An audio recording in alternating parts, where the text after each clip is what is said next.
2 Chainz, So Help Me God, 15 songs, also like 50 minutes long.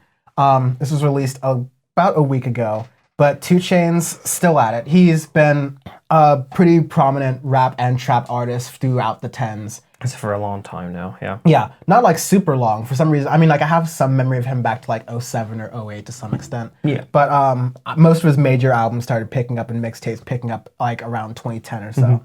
So I'll give him that. And as such, you get a very sort of like mature in the sense of covers a lot of bases and topics album within here. Mature in a lot of different sounds. A lot of it is trap heavy, but a lot of it's just like straight up rap and has a lot of like explicit rap references to it as well, which I do enjoy.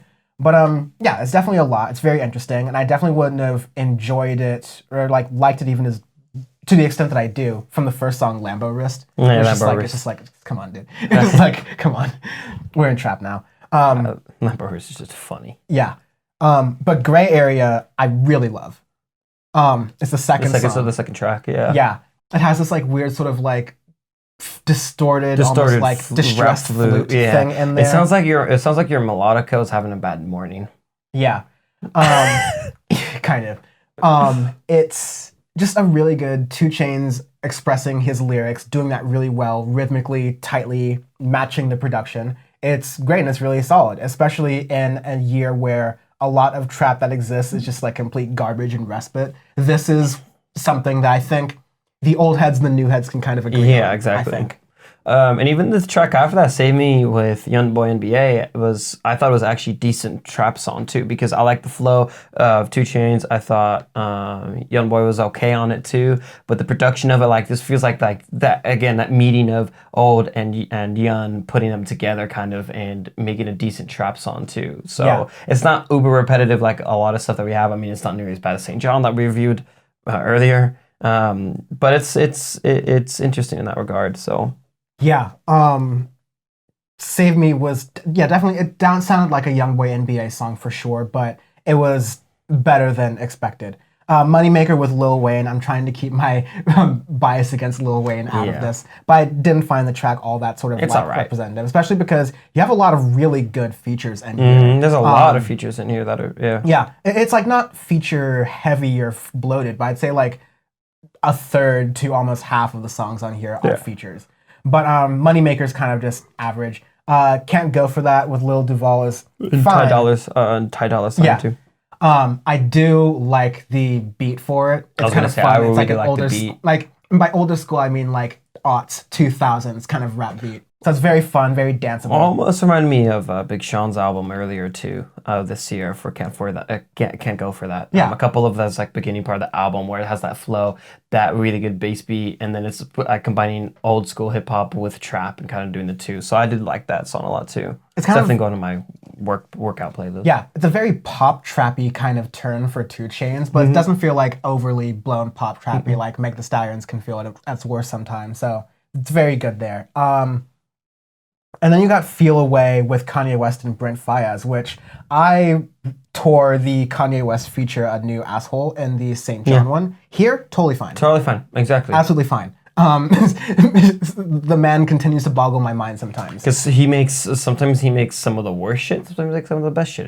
I don't understand it. And Kanye's not too much flair on here. He's not really he's not really hood, and it's definitely not like his best feature even. But he's there. He doesn't take up too much more space, and he adds enough to the song to where I'm like, okay, it's fine.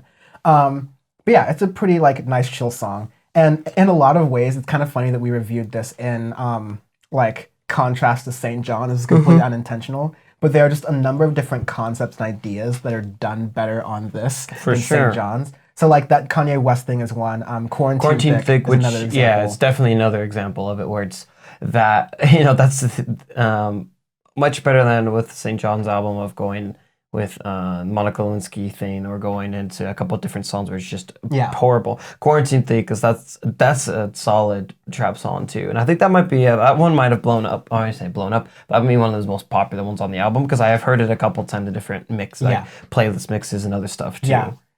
Also got Mulatto and the latter half of the track, really awesome rapping in there, just really great. It matches it. And like you were saying, with St. John's, seemed like there's a lot of like raunchiness and ridiculous to no end or like to no point. Whereas this, there's a reason for it. There's some like sort of bearing out logic for it, and there's actually good musical execution to it.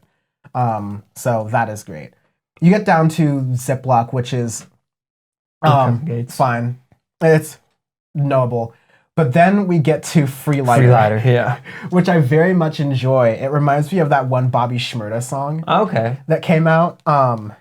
But yeah, that one Bobby Shmurda song, Hot Nigga. But it like has that like chime thing in the back where it's almost like that beat going to it, but it's way slowed down, way more trapped up. And Lil Uzi Vert and Chief Keef coming on it. They're not two Lil Uzi Vert and two Chief Keef on there. They're it's fine. a perfect meeting of the generations right there. Because Lil Uzi Vert's also, he doesn't do his extremely high-pitched vocals on here. He actually has a decent rapping voice for his feature. And that was the first time I've heard it in a while where Lil Uzi Vert, I'm like, he's actually not bad when he doesn't fuck with the stupid vocals or auto-tune. He has a decent flow and everything. And it mixed together with 2 Chainz and Chief Keef, it's actually a pretty solid song too. Yeah. It surprised me because I saw it, I'm like, fuck, I'm not gonna like this. And I was like, oh wow, it's actually a pretty decent track. Again, everyone knows what you can do with all these artists firing at 4 cylinders, but it's like, it's the reason we don't make Priuses with Bugatti Chiron engines. It's like, first off, the engine of a Bugatti Chiron is basically the entire size of a Prius. Right? It's like, that's why we don't put like full gas into all of our cars, because we have like cars for different purposes. And eventually they'll all be gotten rid of in America because they run on gas. But like the idea behind that is that you know what all these artists can do on their own, like to a great extent. The way you make a good collaboration, especially, is where to know where to dial up and where to dial back each artist. And Freelighter is a rare example of that being done well on a trap song. Yes. Through the rest of the album, it's pretty good. It's less feature heavy. Really, you only get to a feature with YRB with Rick Ross and Schoolie. Yeah. There's a cool different like set of flows in there. Yeah, and I like Rick Ross generally. So. Yeah. Rick Ross in it. And then Tony's Southside Hot Vampire. They're all like nice, different like trap songs for different slight vibes. Every trap album has like the selection of vibes in it where it's like a little bit slower, a little bit headier, a little bit more like gritty in that. It's all good. But Wait For You to Die on 55 Times, I felt were perfectly satisfying. Good for ending, yeah. I thought so too. Yeah. I really like Wait For You to Die. But yeah, overall, actually a pretty solid album, which is surprised because I really haven't heard, like, I don't listen to 2 Chainz often. It'll be like little tracks here or there. I think we reviewed Pretty Girls Like Trap Music, I'm pretty sure, in 2017. Maybe. I don't even remember it. And I remember I definitely listened to that album and it was okay. I didn't like it too much. There was a couple like decent tracks from it, but I didn't think much going into this album, but I actually enjoyed it a lot. Yeah, and last year there was Rapper Go to the League, which I remember was just like came out in a particularly trap-heavy time. It was early March last year, and I just didn't really want to. Yeah. And I ended up going back to listen to that album, and I was like, okay, it's like whatever. But So Help Me God feels like the most I've enjoyed listening to a 2 Chainz album in a very long time. Because it's a very good mix between. I don't even consider 2 Chainz an old head because like he started in the later end of the aughts, but it's a good bridging to where I've played this with a lot of old heads recently, and they love it. And you have a lot of new artists on here who are performing at their best, who I think people will really enjoy to get on this album. So it's a good selection from 2 Chainz. Arbitrary Scale this week being off of the unintelligible Lockdown Tears, which actually makes it the perfect arbitrary scale. I'm gonna give this moderate to substantial, so it's gonna be like one like Eureka County or Yolo County up like north, where like they're near the interstate, so it can spread very quickly, but they're still so far out and rural that like they're gonna be the last ones to have to get like tiered up. Yeah, I'm gonna give this like a whatever Fresno or like Madera is, which is probably like I think they are actually the same county. You know, that might be the same county, which would be funny. But one of those where it's anywhere from big civilization. It takes a few hours to get there. So the spread is going to be like spread and then just like whoosh, go back down. Rural California. Real California cheese. Listen to Devin Nunez. By the way, when I drove out there was legitimately signs that said, "Listen to the Devin Nunez podcast for the truth." It just kept popping up over and over, and I'm like, "What about his cow?" Yikes! Never forget the Twitter account. Yikes. Oh man, this country's so dumb. Yes. So unsavable. Anyways,